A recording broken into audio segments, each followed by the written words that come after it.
আচ্ছা, তো বন্ধুরা আমার ভিডিওতে আগে আসার কারণ হলো আজকের যে চাকরিটা আমরা ছাড়বো সেটা এয়ারপোর্টের, কিন্তু এই ভিডিওটা 20 তারিখের আগে আসার কথা ছিল। ভিডিওটা আমি 1 তারিখে বানিয়ে ফেলেছিলাম, বাট 20 তারিখের আগে আসার কথা ছিল।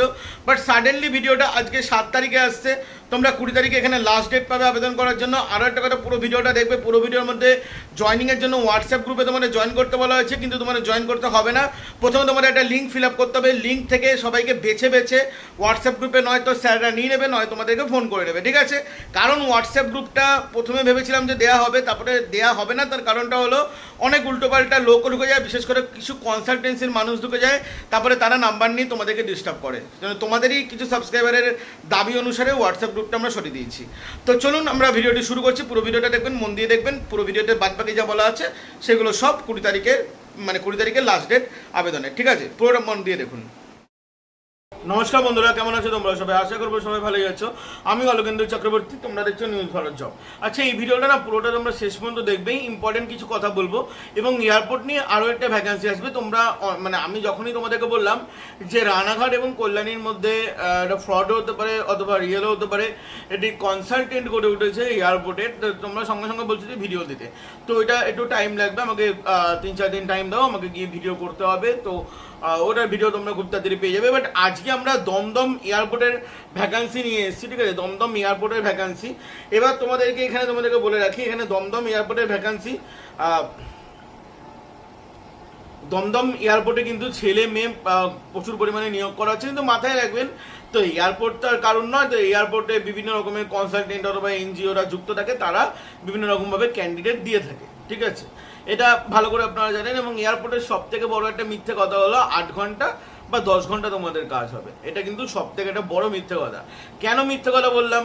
দেখো, আগে তোমাদের জানতে হবে যে এয়ারপোর্টে কাজ করার নেগেটিভ দিকগুলো কি, তারপরে তোমাদের জানতে হবে পজিটিভ দিকগুলো কি। যারা এয়ারপোর্টের কাজের বিষয়ে ইন্টারেস্টেড বা যাদের কেউ এয়ারপোর্টে কাজ করে, তারা আই থিঙ্ক সমস্ত কিছু জেনে থাকবে, কিন্তু সবাই কিন্তু এয়ারপোর্টের সত্যিটা কিন্তু জেনে থাকে না, ঠিক আছে? এয়ারপোর্টে অনেকটা কিন্তু ডার্ক ট্রুথ থাকে, তো সেগুলো কিন্তু তোমাদেরকে জানতে হবে, ঠিক আছে?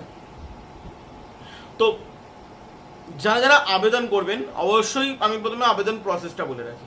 যারা আবেদন করবেন অবশ্যই তোমরা ডেসক্রিপশনে যাবেন। ডেসক্রিপশনে কিন্তু একটি লিঙ্ক আছে। লিঙ্ক একটা হোয়াটসঅ্যাপ লিঙ্ক থাকবে, একটা আমার চ্যানেলের থাকবে, আর একটা হলো এক্সট্রা করে অ্যাপ্লিকেশন হোয়াটসঅ্যাপ লিঙ্ক থাকবে, এবং তার সাথে কিন্তু তোমাদের অ্যাপ্লিকেশন লিঙ্ক থাকবে। তো অ্যাপ্লিকেশন লিঙ্কটা তোমাদের ফিল আপ করতে হবে প্রথমে, তারপরে তোমাদেরকে হোয়াটসঅ্যাপে জয়েন করতে হবে। এখানে 20 তারিখ ইন্টারভিউ আছে। তো 20 তারিখ তোমাদের কিন্তু অ্যাড্রেস ওখানে কিন্তু দিয়ে দেওয়া হবে। 20 তারিখের পর কিন্তু আর কোনো ইন্টারভিউ নেই। অনলি ফর যারা আজকে দেখছেন তারাই আবেদন করতে পারবেন, যারা কালকে থেকে জয়েন হবেন তারা কিন্তু করতে পারবেন না, ঠিক আছে? এখানে 20 তারিখেই ইন্টারভিউ হয়ে যাবে। তো 20 তারিখের মধ্যেই কিন্তু 20 তারিখের আগে কিন্তু তোমাদেরকে জয়েন হতে হবে, এবং অ্যাড্রেস কিন্তু দিয়ে দেওয়া হবে হোয়াটসঅ্যাপ গ্রুপে। তো হোয়াটসঅ্যাপ গ্রুপে ঢুকে বসে রাখবেন এবং কেউ কিন্তু অধৈর্য হয়ে যাবেন না, ঠিক আছে? এটা হলো একটা জিনিস। আচ্ছা, এবার আমরা নেক্সট এবার এখানে কাজ কি করতে হবে এটার ব্যাপারে আসবো, ঠিক আছে? এখানে কাজ কি করতে হবে এটার ব্যাপারে আসবো। তো যাত্রীবাহী বিমানে ব্যাগ লোডিং আনলোডিং এবং বিমানের ভেতর পরিষ্কার পরিচ্ছন্ন করা, এক কথায় তোমাদের কার্গো বয়ের কাজ করতে হবে। বাট এখানে আমি এখানে যেটা বলা হয়েছে বাংলা, আমি সেটাই তোমাদেরকে বলছি। ব্যাগ লোডিং আনলোডিং আর হলো পরিষ্কার পরিচ্ছন্ন করা তোমাদের এখানে কাজ হয়ে থাকবে। খুব একটা বেশি এখানে স্যালারি পাওয়া যায় না। এটা হলো সব থেকে নিম্নমানের জব, যেখানে তোমাদের মেশিনের মাধ্যমে বা বিভিন্ন রকম ট্রলি গাড়ির মাধ্যমে তোমাদের কিন্তু এখানে ব্যাগ লোডিং আনলোডিং করতে হয়। এছাড়া কিন্তু তোমাদের এখানে যে পরিষ্কার পরিচ্ছন্ন, সেটা বিভিন্ন মেশিনের মাধ্যমে ভেতরে বিভিন্ন রকম পরিষ্কার পরিচ্ছন্ন করতে হয়। এক কথা এগুলো কার্গো বয়ের চাকরি বলা হয়, ঠিক আছে? তো যারা এরকম টাইপের চাকরি করতে ইচ্ছুক তারা কিন্তু এখানে আবেদন করবে। কেউ এক্সপেকটেশন রেখো না যে এটা খুব সম্মানীয় বা এটা খুব রেপুটেটেড বা হাই লেভেলের জব হয়ে থাকবে, কারণ এখানে কিন্তু এক কথায় যেটাকে আমরা অন্যান্য জায়গায় বলি গ্রুপ ডি বা একদম লোয়েস্ট জব, এটা কিন্তু এয়ারপোর্টের একদম গ্রুপ ডি বা লোয়েস্ট জব তোমরা কিন্তু ধরতে পারো, ঠিক আছে? আচ্ছা, নেক্সট জিনিস আসি। এখানে তোমাদের 8 ঘন্টা রোটেশনাল শিফটে কাজ হবে। দেখো, এখানে 8 ঘন্টা রোটেশনাল শিফটে কাজ হবে। আমি প্রথমেই বললাম যে এখানে ওয়ার্কিং টাইমস, এয়ারপোর্ট লাইন এবং হসপিটাল লাইনে ওয়ার্কিং টাইমস যেটা বলা হয়, সেই ওয়ার্কিং টাইমে কোনো দিন কাজ হয় না, ঠিক আছে? তো এখানে যদি 8 ঘন্টা বলা হয়ে থাকে, তাহলে তোমরা 9 ঘন্টা বা 10 ঘন্টা তোমাদের ডিউটি ধরে রাখতে পারো। এয়ারপোর্টে এরকমভাবেই কাজ হয়ে থাকে, কারণ কোনো প্লেন লেট করলে তোমাদের ততক্ষণে কিন্তু ওয়েট করতে হবে, ঠিক আছে? তোমাদের ডিউটি শেষ হলেই তোমরা চলে আসতে পারবে না, ঠিক আছে? বা কোনো কারণে ধরো কোনো কিছু প্রবলেম হলো, তোমাদের কিন্তু সেই কাজটা করে দিয়ে আসতে হবে। তো তো এখানে 8 ঘন্টা বলা হয়ে থাকলে এখানে 9-10 ঘন্টা কিন্তু তোমাদের কাজের ক্ষেত্রে লাগতে পারে। আচ্ছা, এখানে কোয়ালিফিকেশন কি লাগবে? এখানে কোয়ালিফিকেশন অবশ্যই উচ্চ মাধ্যমিক পাস তোমাদের এখানে লাগবে। 18 থেকে 30 বছরের মধ্যে সবাই কিন্তু এই চাকরির জন্য আবেদন করতে পারবে, ঠিক আছে? 18 থেকে 30 বছরের মধ্যে সবাই কিন্তু এখানে আবেদন করতে পারবে এবং তোমাদের এখানে উচ্চ মাধ্যমিক পাস লাগবে। 30-এর ঊর্ধ্বে আর কেউ যেও না, ঠিক আছে? আচ্ছা, তোমাদের এখানে কোনো ফ্রেশার এবং এক্সপিরিয়েন্সের কোনো ব্যাপার নেই, ঠিক আছে? যে কেউ এই চাকরির জন্য এলিজিবল, তো কোনো রকম আলাদা করে কোনো ব্যাপার নেই যে ফ্রেশার বা অথবা এক্সপিরিয়েন্স লাগবে। আচ্ছা, তোমাদের এখানে উচ্চ মাধ্যমিক পাস করলে তো তোমরা এখানে আবেদন করতে পারবে এবং তোমাদের এখানে 18 থেকে 30 বছর পর্যন্ত বয়স হলে কিন্তু তোমরা এখানে আবেদন করতে পারবে। আচ্ছা, আমি একটু কথা বলে রাখি ডকুমেন্টস। এখানে ডকুমেন্টসের ব্যাপারে কোনো কিছু লেখা নেই। তো যেহেতু আমি এয়ারপোর্টের চাকরির ব্যাপারে মানে বেশিরভাগটাই জানি, কারণ আমার অনেক বন্ধুরা এয়ারপোর্টে কাজ করে। ইনফ্যাক্ট আমি নিজেও অনেকবার ইন্টারভিউ দিয়ে এসেছি বিভিন্ন এনজিও থেকে, ঠিক আছে? ইনফ্যাক্ট ইনক্লুড ইন্ডিগো থেকেও ইন্টারভিউ দিয়ে এসেছি। তো আমি তোমাদেরকে বলে রাখছি এখানে ডকুমেন্টস কী কী লাগতে পারে। তো Aadhaar card, PAN card, voter card, এইগুলো এই তিনটা অবশ্যই মাস্ট, ঠিক আছে? অবশ্যই তোমাদের যে কোয়ালিফিকেশনের সার্টিফিকেট সেগুলো তোমাদের লাগবে। তোমাদের মেডিকেল সার্টিফিকেট তোমাদের লাগতে পারে। তো আমি বলবো যে ইন্টারভিউতে যাওয়ার আগে তোমরা হাতে একদিনই টাইম পাচ্ছ, প্লিজ বার করে নিও। একটা এমবিবিএস ডাক্তারের কাছ থেকে বার করে নিলেই হয়ে যায়। এবং লাস্ট, ঠিক আছে, এখানে যেটা লেখা নেই আমি তোমাদেরকে বলে দিচ্ছি, সেটা হলো পাসপোর্ট যাদের আছে তাদের মানে তাদের কাজের ক্ষেত্রে সুবিধা হবে। আমি আবারও বলবো, অনেকের এখনকার যুগে পাসপোর্ট আছে, পাসপোর্ট করাটা কোনো ব্যাপার না।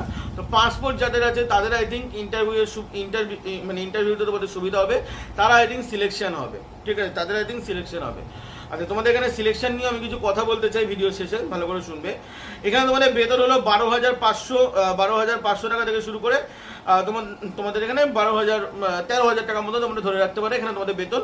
এটা খুবই নিম্নমানের বেতন দেওয়া হয় এখানে, বাট এটাই তোমাদের বেতন হবে, ঠিক আছে? পিএফ পিএসআই এর সুবিধা এখানে তোমরা পাবে, বাট প্রথম মান্থ থেকে পাবে কিনা এটা কোনো গ্যারান্টি আমি দেবো না। পিএফ পিএসআই এর সুবিধা তোমরা এখানে পাবে, তবে তোমরা ধরে রাখো যে 3 মাস বা 6 মাস পর থেকে এখানে পিএফ পিএসআইটা তোমরা এখানে পেয়ে থাকবে, ঠিক আছে? আচ্ছা, এখানে ছেলে এবং মেয়ে উভয় কিন্তু এখানে আবেদন করতে পারেন। ছেলে এবং মেয়ে উভয় কিন্তু এই চাকরির জন্য আবেদন করতে পারেন। আচ্ছা, আমি ভিডিওর প্রথমেই বলে রাখলাম যে এই এয়ারপোর্টে কিন্তু বিভিন্ন এনজিওর মাধ্যমে কাজ হয়, এটা আমি বলেছি আই থিঙ্ক, বা বিভিন্ন কোম্পানির মাধ্যমে বা বিভিন্ন ভেন্ডারশিপের মাধ্যমে তোমরা যা খুশি বলতে পারো। এয়ারপোর্ট তো একটা জায়গা, ঠিক আছে? ওখানে বিভিন্ন রকম কোম্পানি ভেন্ডার নিয়ে থাকে এবং তারা কিন্তু ছেলে মেয়ে প্রোভাইড করে, তাই রাইট? আমি এটা ভিডিওর প্রথমে বলেছি, ঠিক আছে? তো আমি তোমাদেরকে একটা কথা বলবো যে এখানে তোমাদের ইন্টারভিউতে যারা যারা পাস করবে তারা তো চাকরি পাবে, কোনো ব্যাপার নেই, ঠিক আছে? এবং আমি তোমাদেরকে একটা জিনিস বলবো, যদি তোমাদের এয়ারপোর্টের মানে পাসপোর্ট যদি না থাকে তাহলে তোমরা কিন্তু আবেদন করো না। পাসপোর্ট, আমি আবারও বলছি, পাসপোর্ট ভিসা কিন্তু লাগবে না। তো পাসপোর্ট যদি না থাকে তাহলে তোমরা আবেদন করো না। পাসপোর্ট থাকলে অনেকটা সুবিধা হয়ে যায় মানে চাকরি পাওয়ার জন্য, চাকরি পাওয়ার ক্ষেত্রে। আচ্ছা, যারা এখানে আবেদন করবেন কিন্তু কাজ পাবেন না, বা যারা এখানে সিলেকশন হবেন না, তাদের কিন্তু এখান থেকে যে এনজিওর মাধ্যমে তোমরা যাচ্ছ সেখান থেকে কিন্তু ট্রেনিং করার কথা বলতে পারে, ফ্রি ট্রেনিং করার কথা বলতে পারে। তো সেটা তোমাদের ইচ্ছা। আমি তোমাদেরকে বলবো যে তোমরা স্কিপ করে যেতে পারো, ঠিক আছে? মানে ট্রেনিংটা তোমরা করো না, তোমরা আবার অন্য কোনো জায়গা থেকে ট্রাই করে যা, সেটা তোমাদেরকে আমি আগে থেকে বলে রাখলাম। তো ডেসক্রিপশন ফলো করবে, ডেসক্রিপশনে পুরো প্রসেস কিন্তু তোমাদের এখানে বলা আছে যে কিভাবে তোমাদের এখানে আবেদন করতে হবে, কিভাবে তোমাদের এখানে যেতে হবে, এবং তোমাদের কিন্তু অবশ্যই হোয়াটসঅ্যাপ গ্রুপে কিন্তু ঢুকতে হবে। হোয়াটসঅ্যাপ গ্রুপে ঢোকার পর বাদবাকিটা তোমরা ডেসক্রিপশনে কি দেখতে পাবে, ডেসক্রিপশনে আমি ডিটেলসে সমস্ত কিছু লিখে দেবো। তবে একটা কথা বলবো, যারা পুরো ভিডিও না দেখেই ঢুকে গেছো বা যারা পুরো ভিডিও না দেখে ঢুকে গেছো তাদের হবে না, ঠিক আছে? কারণ আমি বলে দিলাম যে এখানে প্রো এবং কনসগুলো কি কি আছে এবং এখানে কি কি লাগবে, এগুলো সমস্ত কিছু কিন্তু আমি ডিটেলসে তোমাদের সাথে আলোচনা করলাম। তারা হয়তো পুরোটা বুঝবেন না, তাদের ইন্টারভিউতে গিয়ে কিন্তু প্রবলেম হতে পারে। তো যাই হোক বন্ধুরা, এখনকার ভিডিও এটুখানি অবধি। তো আজকে তোমাদের জন্য এয়ারপোর্টে ভ্যাকেন্সি আসলাম এবং বিকেলে আরও একটি ভ্যাকেন্সি আসছে।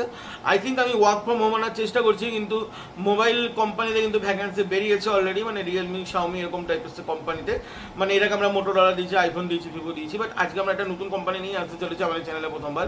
তো তোমরা অবশ্যই ওয়েট করো, ঠিক আছে? আজকে অনেকগুলো লোকেশনে একটা বিকেলবেলা ভ্যাকেন্সি আসবে, কিন্তু এক্সপিরিয়েন্সও আছে ওখানে এবং কিছু মানে তোমাদের এখানে কিছু চাওয়া হয়েছে, ওখানে কিছু জিনিসও চাওয়া হয়েছে যেগুলো হয়তো সবার থাকবে না, বাট যাদের থাকবে তাদের জন্য কিন্তু স্যালারি দারুণ আছে।